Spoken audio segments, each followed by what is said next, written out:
Hi, everyone.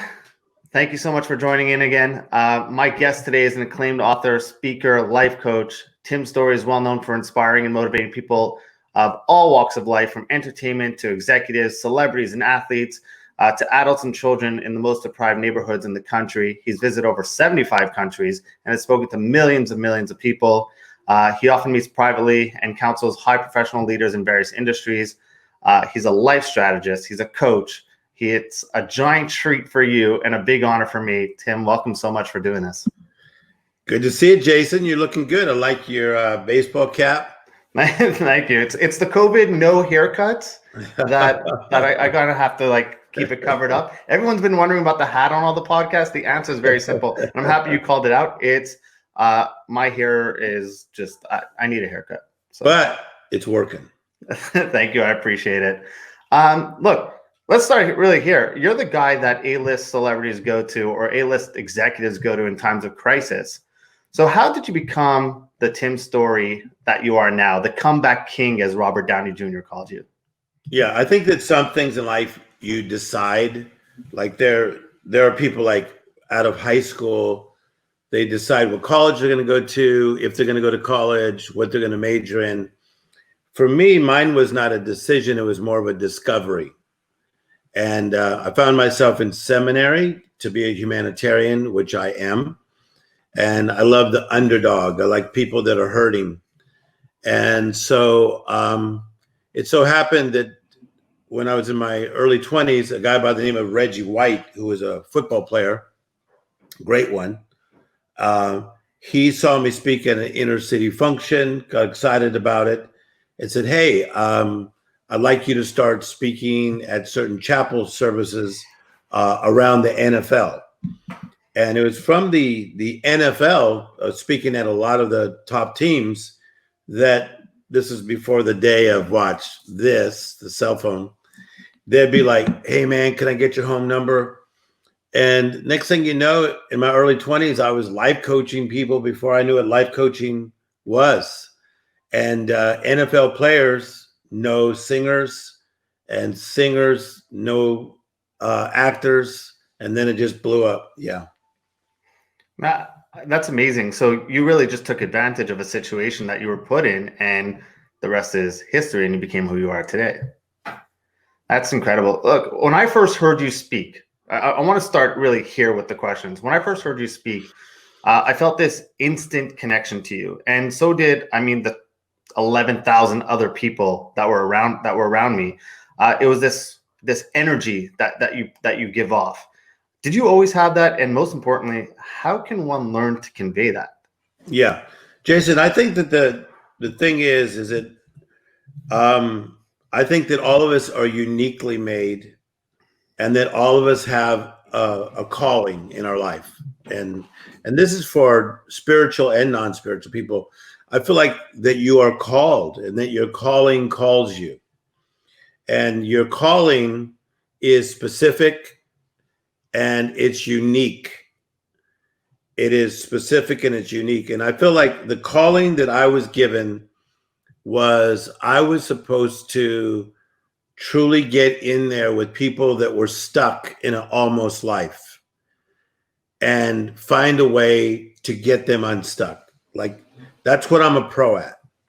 I feel that if somebody from any walk of life is stuck in a moment they can't get out of, to quote you too, that life gave me the tools, the attitude, and the spirit that I want to get people unstuck. So I basically feel, Jason, that I followed my calling, and it took me to places that I am now blown away by. This life I've been able to live since my early 20s does blow me away, to be honest. So let's talk about being stuck, because I think we're in a crucial time right now. We're in a time where many lost their jobs, businesses have closed, people trying to understand what to do next, or everyone's talking about pivoting or adapting, and every guest I brought on talked about that. And what does adapting even look like? What's your advice? Well, I think that the reality is that we have to get things out of our mind on how it's supposed to be. That's where people mess up. Like, let's say as a young guy, Jason, maybe there was a girl you liked, and you start to think about how it's supposed to be. And then when it's not like that, then you're like, that's not how I pictured it. But if you were to just kind of like go with the flow, then maybe you have a better experience. So to me, I believe that every single person, as I said, they have a call.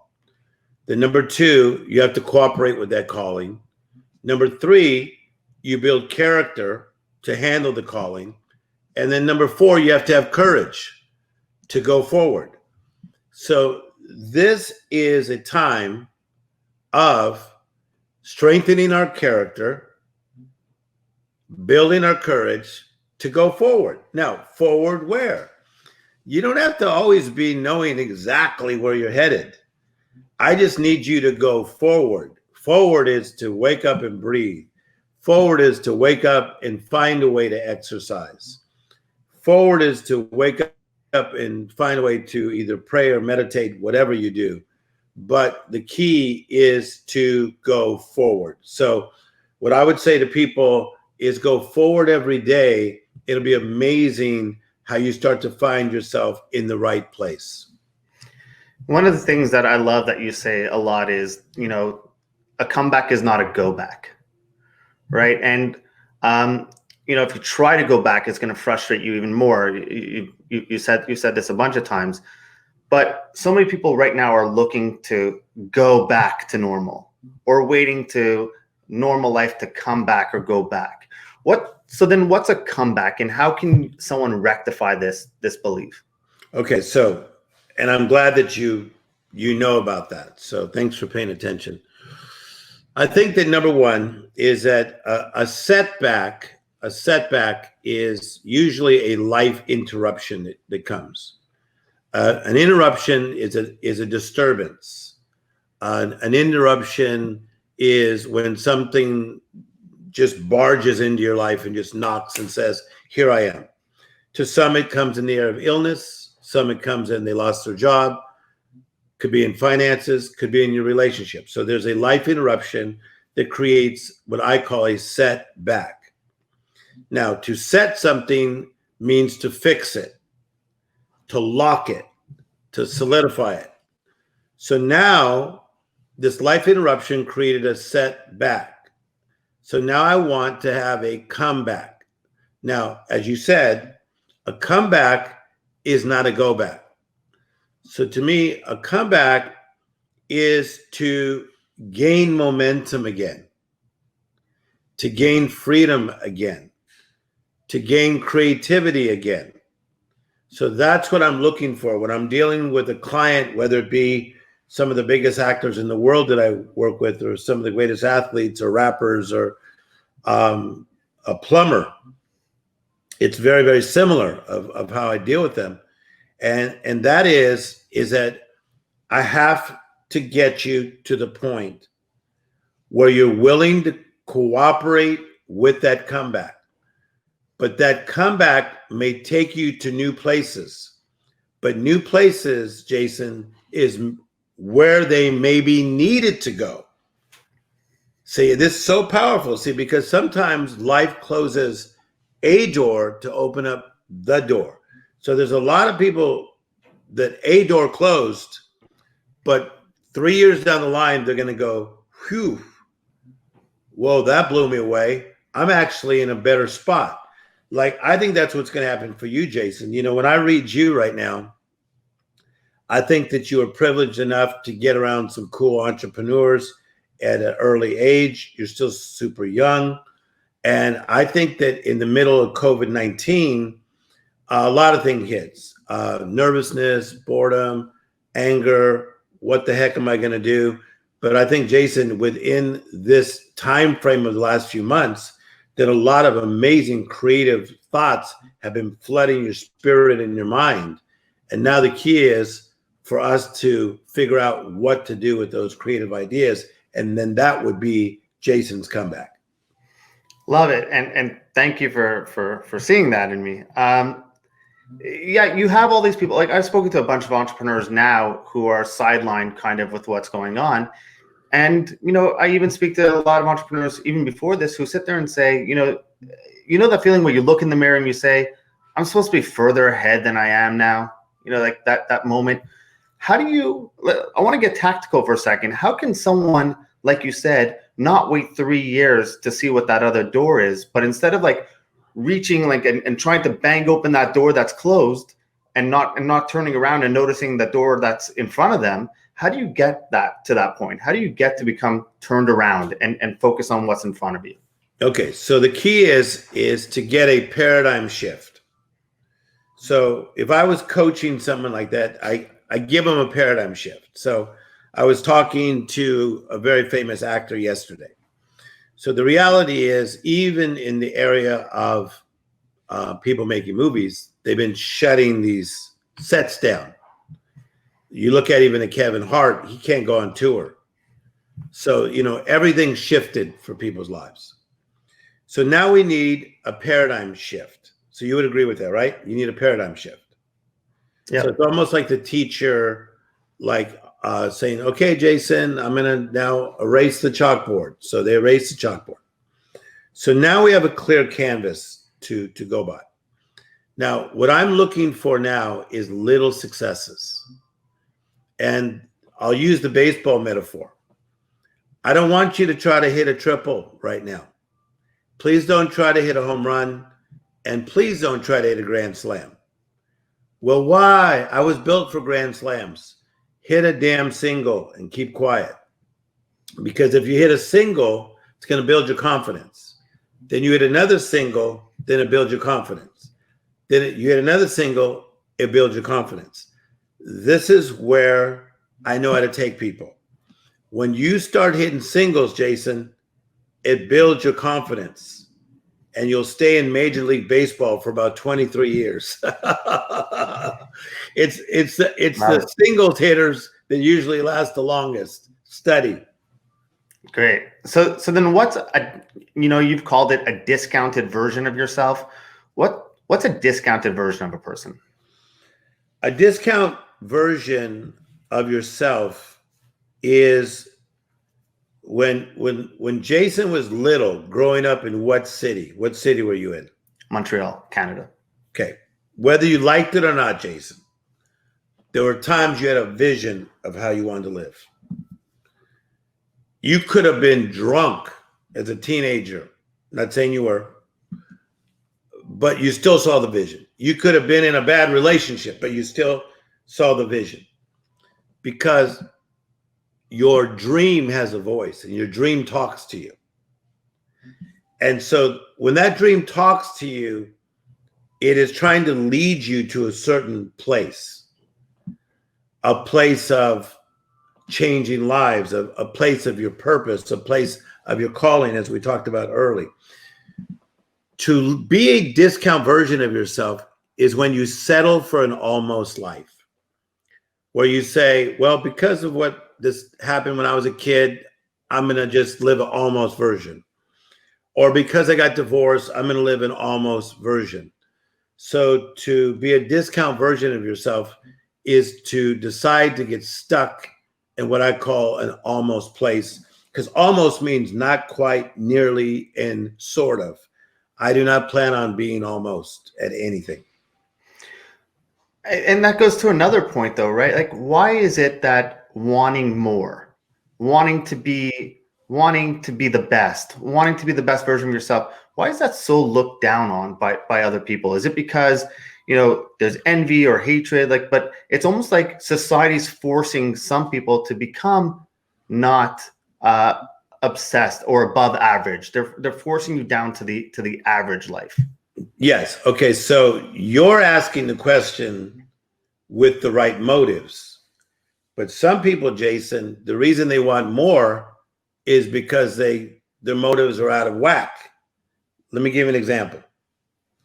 So when your heart is right, what you want to do more than getting more is you want a life of significance. Okay?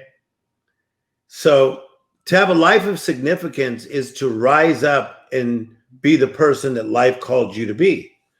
So if you're called to be a doctor, then be a doctor. If you're called to be Gary V, be Gary V. If you're called to be Jay-Z, be Jay-Z. So what that is to me is to live up to the calling that you've been called to and have a life of significance. Some people want more, Jason, because they want to be a quote unquote celebrity. And the word celebrity means to be celebrated. And they're chasing more because they want to be a celebrity. And I can help somebody with that right now. Don't chase being a celebrity. You are a celebrity. To be a celebrity, again, means to be celebrated. If your mother doesn't celebrate you, maybe your father does. If your father doesn't, maybe your little child does. I celebrate Jason. Look what he's doing at his age. He's got swag. He's smart. He's doing great. So he doesn't have to chase it. So I think the key is just be true to yourself, and more will always happen. You will live in a place of more by just being true to Jason. You can't help yourself, Jason. I like you already. So if I was around you, I would just like stare at you and think, okay, how do I bring more out of him, or how do I get him around people who do more so I can make sure this guy does what he's supposed to do? Yeah. How do you balance that with, I guess being a pragmatic solution, right? So many people sit there and say, okay, I have the mindset. I believe I'm destined for something great. But at what point do they sit there and say, okay, it's just not happening. It's not happening. It's not happening. And they need something more, outside of mindset. It's happening. It's happening. It's happening. It's happening every time you wake up and breathe. It's happening when you could feel your fingertips. It's happening when you listen to Michael Jackson and your body still wants to move. You're still alive. It's happening. So, but the way I would coach somebody is, you've heard me talk about this before. It's the law of the harvest. You got to damn plow the ground, plant the seed, water the seed, then you're going to get a harvest. So if somebody comes into my camp in 30 days, believe me, they'll be okay, because you're going to be plowing, planting, watering, harvesting. You reap what you sow. You plow, you plant, you water, you're going to harvest. Trust me, it's going to work. That's what's going to happen. Do you think people get stuck in certain parts? Like, there are people who plow way too long. There are people who water way too much, like for example, and not asking for the sale or whatever it is. They laid the seeds, but they never reaped, right? Like, I'm just wondering, can you spend too much time in one part of that harvest cycle? The answer is yes, and that's a great question. What happens is some people get too plow-minded, where everything is not the hustle. So some people are like, come on, Tim, I'm hustling. But it's the hustle is the plow, but the key, Jason, is to plant the right seeds. See, I'm planting the right seeds. Like, I talked to one of the biggest agents in the world yesterday. If I told you who he's the agent of, it's the biggest. Bam, bam, bam, bam, bam, bam, bam, bam. And he said to me, what do you need? What do you want? What do you need? What do you want? You need something? You know why? Because when I started life coaching him, before he was one of the biggest agents in the world, I would never take his money. And so he always remembers that, of Tim, you never took my money. And even when I got rich, you wouldn't take my money. So planting the right seeds, watering the seeds, which is repetition, will get you the harvest. So when you plow, be harvest minded. When you plant, be harvest minded. When you water, be harvest minded. Because Jason, payday is on its way. And when it comes, you're going to smile even bigger than you are right now. How do you know if you have the right seeds? Well, you got to be around the right people. What I have checks and balances. I mean, I've talked to a lot of people already today that are like real powerful dudes. And if they saw me going off to the left or going off to the right, they're going to boom, like, boom, Tim, boom. I mean, I got Oprah. Oprah will tell me the truth even.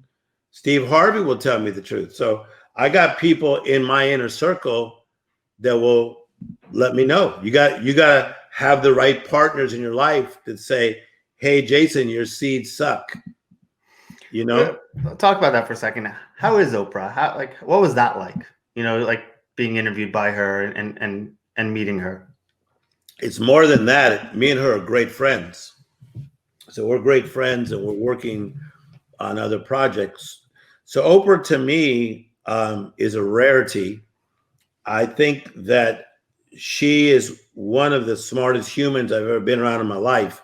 And I've been around some of the smartest humans in the world. As you said earlier, 75 countries of the world. I truly get around some of the smartest humans in the world.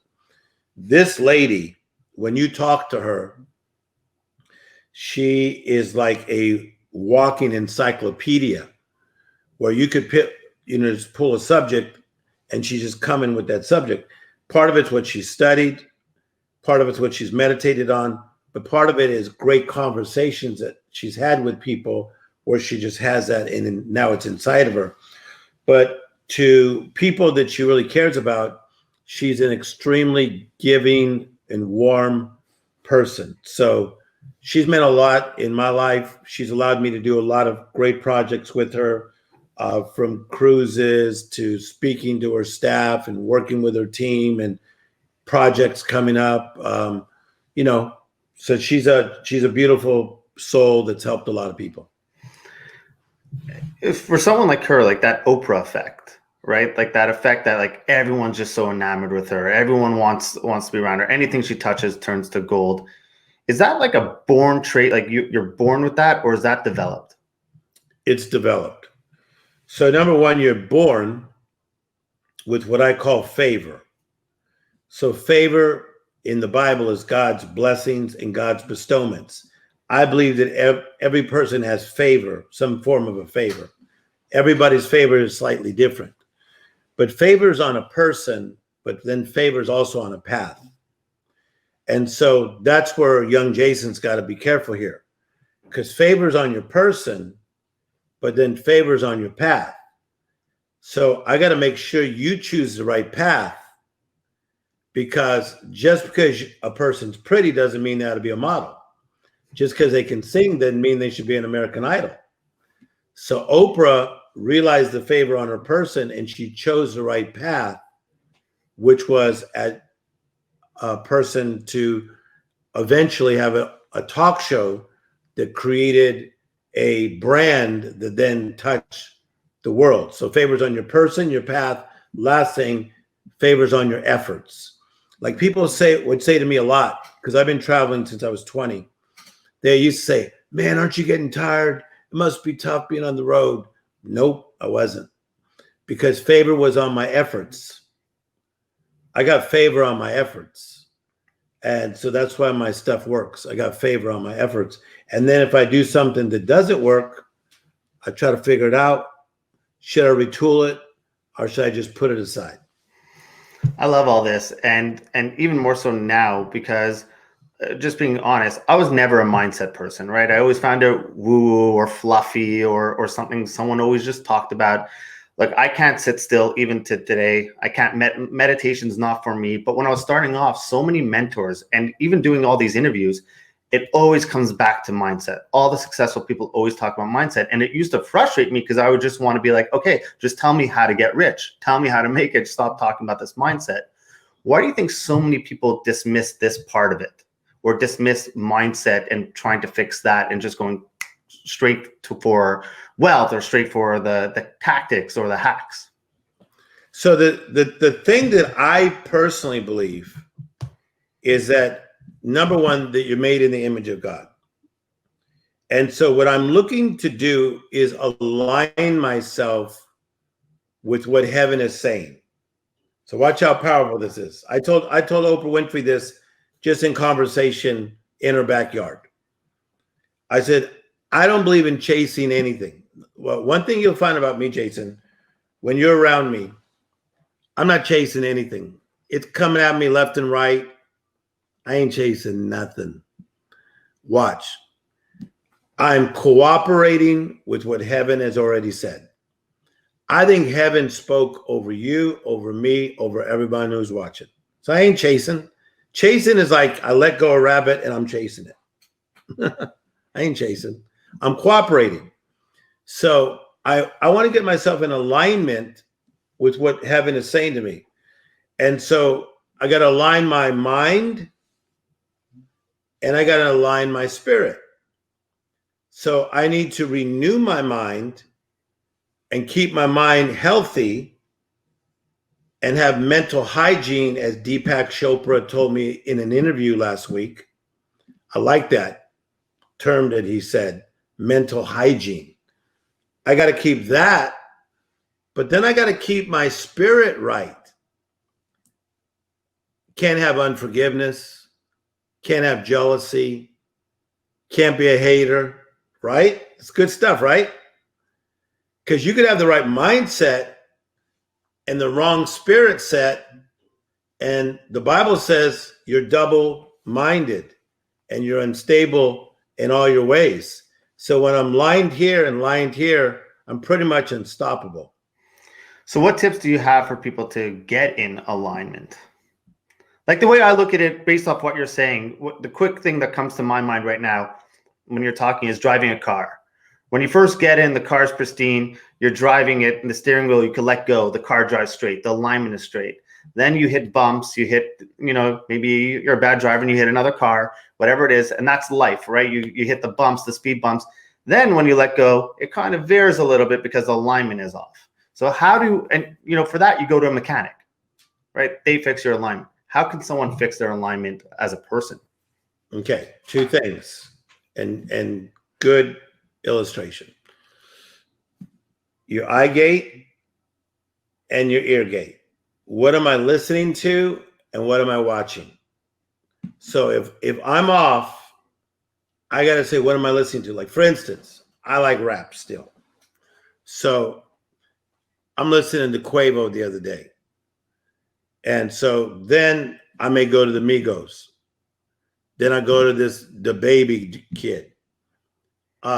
So then I'm realizing, man, my head feels confused because I like the beat, but the lyrics are jacking me up. Are you with me? I'm with you. Okay. And I'll tell these kids when I see them, because a lot of the rappers like me. So I got to watch what I listen to because I like beats, but I got to watch the lyrics. Then my eye gate. I got to watch what I'm watching. When you begin to watch the right things, read the right things, hear the right things, you start to think the right things and do the right things. I promise you. So meditate on better things. Like meditate on different books that build your faith and starve your doubts. Like for me, because of my spiritual background, every day I'm in the Psalms and the Proverbs, and I'm building my faith and starving my doubts. Not because I'm a religious person. It's because I'm a person who wants to tap into my Creator. So I'm reading Psalms and Proverbs. I'm building my faith. And then I'm watching my conversations as well, Jason. You got to watch who you let on the inside. And don't share all your big dreams with small-minded thinkers. I love that. I love that last line, especially. When you think about it, right? All these people, when they're in a problem, it comes to like, oh, I can't. When there's more people experiencing that, and there's a bigger thing. I think you called it, they think singular in bad circumstances. How can we snap out of that, and why is it so important to not think singular? I'm very impressed with your research because you just did good on that question. I listen to you. I hear you. When somebody's not doing well, they go singular. Look, watch. When a little kid's sick, I got a cold. I got to stay home. Give me some orange juice. Give me a blanket. Watch. Singular. Watch. When somebody's feeling good, they go plural. Oh my God, I can conquer the world. You see it on Instagram. All right, everybody, listen. Oh my God, things are going to happen. Okay, plural. But then you see that same person on 3 days later and they look whack. Look, they went singular again. Okay, so watch. When you're not feeling good, you go singular. When you're feeling better, you go plural, right? So here's the key. When you have life coming from your soul, when you have life coming from your corazon, from your heart, I'm part Spanish, you can't help yourself. It's going to freaking come out. And that's what you felt when I was at 10X. When I spoke and you went, holy crap, what just hit? I spoke to 34,000 people at another conference in Las Vegas, and people were coming out of the arena crying. And they were going, why the heck was I crying? Because I just ignited their soul. That's what happened. I took what was in here and I spoke it out of here, and it created an atmosphere that reminded people of who the heck they really are. So it's a phenomenon that I'm fascinated with, right? The motivation and these conferences where people come in and they get super jacked up, they listen to you, or whether they go see Tony Robbins, whoever it is, they get super pumped up and then they come home and do absolutely nothing about it. I feel are addicted to the feeling of being motivated, but they hate the work that has to go in after it. Yeah. Yeah. No, keep coming. No, I was just going to be like, I'm sure you experienced that, right? People leave you and they're like, oh yeah, that was life-changing. And then life doesn't change.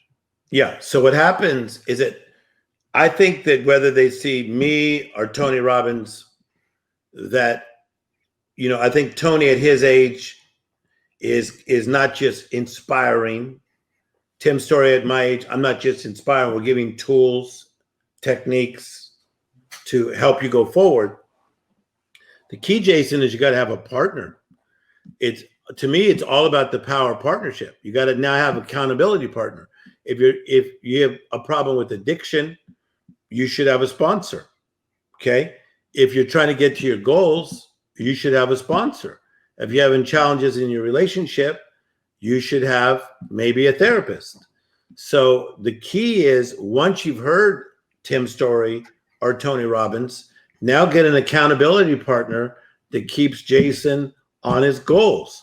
So like if I was hanging out with you, Jason, for 30 days, man, I'd have you going, man. You wouldn't. We got to make this happen. You keep jacking me up with this 30 days of hanging out with you. You wouldn't even know what hit you. Oh, when this COVID is over, I'm coming to you. I do this to people. I go inside and I just yank it, and they're like, "No, I didn't know there was that much in me." Heck, yes. You're just teasing me now with this whole thing. See all these notes I have here? I'm doing this new thing on the 100 traits of the greats. And so one of the traits of the greats is they push beyond their comfort zone. And this is what I'm great at doing to people. And I can't name the names, but some of the best rappers you see today, some of the best actors you see today, some of the best comedians that you see today that I work with. Some of them hit certain spots and they thought that was it because that's what the spot their buddies hit, or their manager thought that they could hit them. No, I don't do that. I'll yank the heck out of you. I will pull you beyond your own comfort zone. That's what I do. So let's talk about, you've worked with a ton of celebrities, right? And don't even name them. It's and big names. Not the list could go on. But then you have people who sit there and are listening to this and be like, man, if I had that guy's life, if I had this celebrity's life or this celebrity's life, my problems would just go away. I'd have no problems. What do they need a Tim Storey for? I need a Tim Storey. I'm struggling. I'm the one that's trying to put food on the table. These guys have the world open to them. I'm better with the guy who works at Panera Bread than I am with the famous rapper. Dude, everywhere I go, I'm messing with somebody. No, but you understand that mindset of always looking up. You always look at someone else and you're comparing. Do you find that that's one of the biggest holdbacks for people to reach success, is that they just keep comparing themselves? 100%. And because, again, back in my day, we didn't have this, okay? And so you guys got too much information coming at you. So like, as young as you are, and don't tell me your age, you might then hear about some dude from Switzerland that's like 19 and they just like driving around in a Bentley. And then you'll be like, whoa, I'm behind. In my day, we didn't have that. Maybe you saw some things on television or you heard things through the grapevine, but we didn't have all that. But the thing that I'm good at, again, is if a guy works at Panera Bread, Jason, I want him to be the best he can be at Panera Bread. If he works at Starbucks, be the best he could be at Starbucks. So watch how cool this is. Build your spot, and life will put the spotlight on your spot. Become so doggone good at your spot. That's what I want from you next, because you're supposed to be a really big mogul.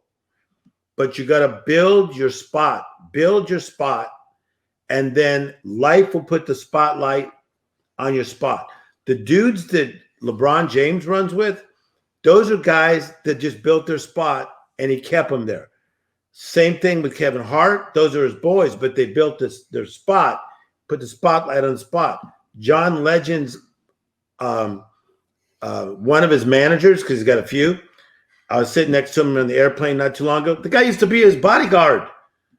Build your spot, and life will put the spotlight on your spot. But at what points does patience run out, right? Like, and you're sitting there saying, okay, well, now I've been building my spot. I've been running it. I'm now 57, 86, whatever the age is. Like, where's the spotlight already? Well, I believe the harvest is going to come in the right season. So I don't think that if you start building your spot at 26, it's going to take till you're 87. I think if you start, if I was coaching somebody and I got you on track at 26, you're going to start popping. You're going to start popping. But again, don't forget, you got to be realistic. You got to say, I'm hitting singles. But look at over here. I ain't looking over here. I'm hitting singles. There was a time that Vanilla Ice was excited about Ice Ice Baby, but there was more. There was more. And Vanilla Ice, if you're liking this, I like this. I like you. But there were more hits than Vanilla Ice, Ice Ice Baby. There was more. Go see Jay-Z in concert, which you probably have. I have a lot. He just boom, boom, boom, boom, boom, boom, boom. Hit. Jason, you want a lot of hits. You don't want to be a one-hit wonder. So, I mean, I feel like a lot of what you're saying actually comes down to having peace with yourself, right? And just being at peace with yourself. If that's the case, or if I'm wrong, please tell me. But if that's the case, if you're at peace with yourself and you make the right decisions because you're at peace with yourself, just based off everything you're saying, I want to really get tactical for a second. How can someone learn to become at peace with themselves? Okay, so I'm gonna because I like you, I'm gonna go deeper. Okay, there's a difference between a human doing and a human being. If you are just a human doing, be freaked out. You suck. You should be doing more by this age. But you're not a human doing. You're a human being. You were put on this earth to be fully present, fully feeling, fully alive. Okay, that's like someone having a baby, and the baby's 8 months old, and the parents are all excited because I got all my friends got kids, and they're like, "Oh my gosh, look what he's doing! He's crawling." They're like, "Oh my God, what's going to be next?" Now he's in one of those little baby machines, and he's walking with the baby machine. Now we gotta child-proof him.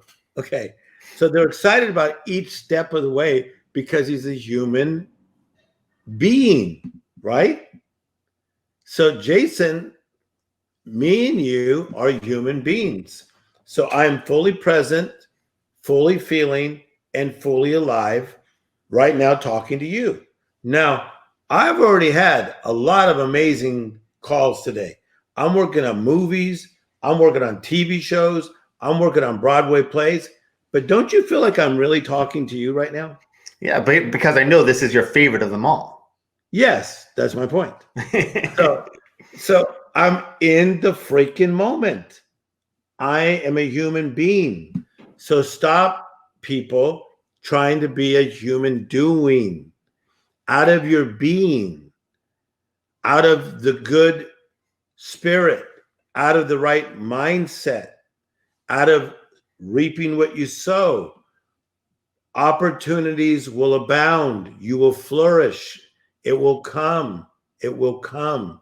People will see it in you, and they won't even know why, but they want to pick you up and put you in the front row. That's what happened in my life. People just started picking me up, Jason, and going, man, you got a good spirit. Here, come over here, sit here, sit here. That's how life works. So let's talk about you call that pretty much the miracle mindset, right? So what exactly is the miracle mindset, and how can we put it into play? I feel like I got to at least buy you lunch for being so well prepared. The Miracle Mindset is my new book with HarperCollins. That's going to be gigantic, because the Miracle Mindset is 15 years of research that I've done on the non-miracle mindset. When somebody does not have the right mindset, they're in trouble. So I actually have notes right here, because I didn't even know you were going to talk about that.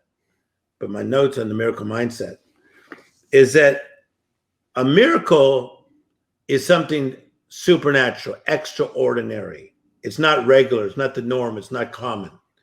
Little kids are born with the miracle mindset. That's why they say, I want to be like Spider-Man. I want to be like Superman. You never see a little kid saying, I want to be like Loser Man. They're born with a miracle mindset. Someone has to talk them out of it. Little girls, I'm a princess. Miracle mindset. So we have to cultivate our mindset, Jason. We need to feed it. We need to feed it. And when you feed your mindset in a miraculous way, you go from believing in miracles, to believe means to think, trust, understand, have faith in, to expecting them. That means to await, foresee, imagine, and wait for. I have a miracle mindset, Jason.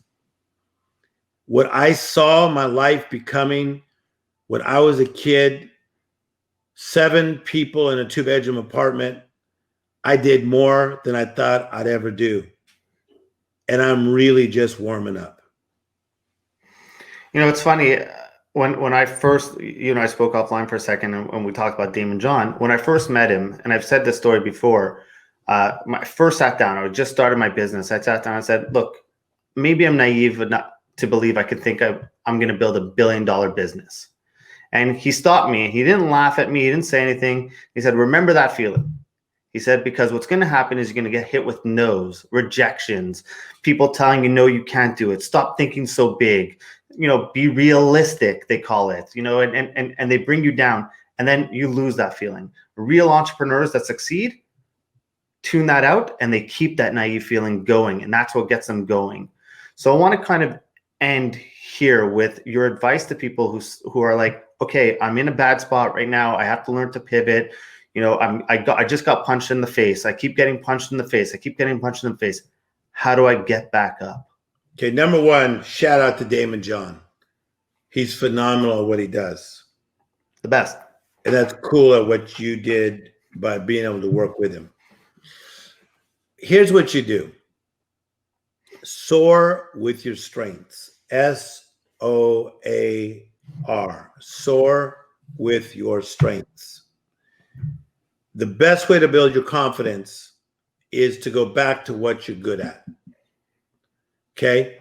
So if you tried a lot of other things and they kept failing and failing and failing, go back and build your confidence with an area that you're really, really good at. Soar with your strengths. Now, well, somebody say, dude, I used to be a mechanic back in the day, but I was good, but now I'm trying to be Gary Vee. I'll say to them, be a mechanic 60% of the time of your work time, and then attempt to be Gary Vee 40%. So Jason, I need to build them up. Soar with your strengths. And when you begin to soar with your strengths, it's like the story of David and Goliath. Like before David fought Goliath, he went like this. I fought some kind of Goliaths. I dealt with the bear and I won. I dealt with the lion and I won. I got the lion, I got the bear. I think I could take this down. So I need you to deal with your lion and your bear to get your faith to fight your giant. Love it. Tim, for the people who want to reach out to you, want to follow you more, how can they follow you? Just call me. 555. 555. I don't get enough calls. Yeah. No, the thing is, Jason, if you don't mind me promoting this, I think this Please, is super go. cool. We do this thing called the World Shakers Network. This is unheard of. Watch how unheard of this is. If Tony Robbins would have done this back when I first started studying him when I was in my 20s, I would have flipped out. I'm doing this thing every Monday night where I talk to groups of people. And I take them through the 100 traits of the greats. Okay? Like trait 1 is maybe humility. And we'll talk about that subject with a group of about 75 people in each group. Watch how cool this is. So we talk, then we say, what did you learn? Then there's a Q&A time. It lasts only 1 hour. It is $19 a month. Look at me, Jason. I said a month. To coach with me costs $1,000 an hour. Okay? If I was you, I'd pay them $19 a month. That's like $5 a week. This is a great idea, right? I'll put the links. I'll put the link up. You'll give it to me after the show, and I'll put it up in here. Yes. So I'll have Joseph, my guy, do that. Yeah. Jason, this is just like, what the heck? And some of my buddies that we all run with together go, Tim, come on, please. You could have got that. I know I can because I get a lot of money doing other things. This is not the angle. I want to get in here. I want to mix it up like we're doing right now. Every week for 1 year, you sign up for 1 year, $20 a month. Let me walk you through what it takes to manifest your dream. That's what I do. So you're gonna put the link, but you like it, right, Jason? It's a great idea. Yeah, great idea. And then the most important part after that is executing on the manifestation, right? Got it. To execute is to do, is to step out into, and that's what you're doing. Even like because David didn't just need faith to kill Goliath, right? He still needed to take that slingshot and fire it, or whatever, or the rock. No, slingshot with rocks in it. Yeah. Boom. So no, you gotta execute. You gotta do. I'm a doer. I don't just talk. I do. In fact, I'm up to so many different things that some of my best friends don't know. My family members don't know. No, I'm an executor, and so are you, though. Just last question, because you just threw me there. How important is it to speak, to tell everyone what you're up to versus holding some stuff to yourself? Like, how do you know what you're going to take public and I guess brag about versus, you're going to hold this near and dear to yourself? It's better to stay quiet. I've learned it from the greatest geniuses in the world. I get to work with Stevie Wonder, the best, man. They're cooking in the kitchen. They don't tell you what they're up to. I mean, I got to be in the studio with Kanye West for like 7 years. And when he was working on Stronger, he wasn't talking about, I got this song and I'm going to bring in Def Punk and I'm going to bring Timbaland in and I'm going to bring Pharrell for some ideas. I just got to sit there and watch it. I watched that song be built from square one when all he had was a beat.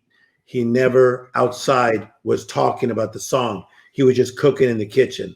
It's better to cook in the kitchen and then go like this, boom, drop it on the table. Love it. Tim, thank you so much for doing this. I really appreciate it.